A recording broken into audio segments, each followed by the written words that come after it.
Le tout dernier épisode de notre série spéciale sur le combat des droits des jeunes filles africaines. Cette fois, nous nous rendons au Kenya dans la communauté iconique de Maasai. Une femme conteste une tradition dont d'innombrables jeunes filles ont souffert. Elle gagne le combat petit à petit. La petite Nanyu de 7 ans veut être médecin et sa sœur Nayu de 11 ans souhaite devenir pilote. Elles sont toutes les deux premières de classe et leur dur labeur payera un jour. Le droit de rêver est déjà un accomplissement en soi. Il y a 6 mois, elles passaient leurs jours à nourrir leurs troupeaux et attendaient avec effroi les rites Maasai, le mariage. Et avant le mariage, la pratique cruelle que le monde connaît sous le nom de mutilation génitale féminine.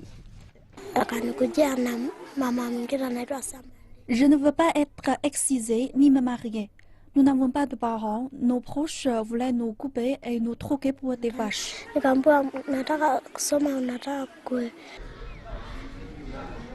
Grâce à Lucie Itoré, les deux filles peuvent aller à l'école.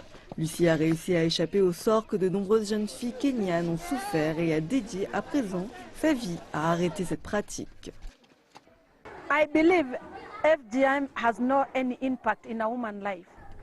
J'ai connu ces mauvaises pratiques et lorsque c'était mon tour, je me suis battue et me suis sauvée. Je suis une fille rescapée. J'ai donc décidé de devenir une voix. If our girls are dying silently in the village. Girls this time, one girl this time.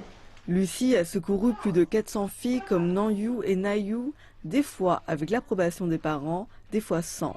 Nombreux sont ceux qui ne respectent pas les valeurs de l'éducation. 72 élèves de cette école ont été secourus. Avant de venir ici, leur destin était de se marier très tôt et de devenir inévitablement des mères adolescentes. Aujourd'hui, elles sont là où elles devraient être et peuvent grandir sans crainte. Quelle est la réponse de la communauté? De nombreuses filles ne peuvent plus faire marche arrière. Leurs parents ne souhaitent plus les voir car elles ne sont ni mutilées ni mariées. Pour Nanyu et Nayu, c'est différent. C'est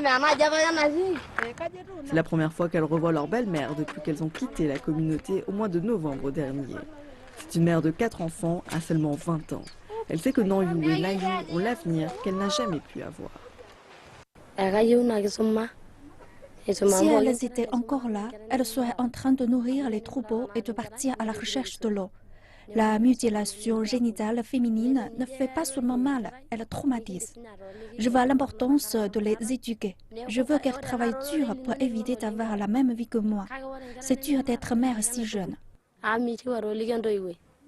Ici, le prix pour les enfants mariés est de 5 vaches. Mais si elles retournent un jour dans leur communauté, Nanyu et Nayu pourront ramener quelque chose de bien plus précieux. Quelle que soit la tradition, tout le monde mérite une réelle chance dans la vie.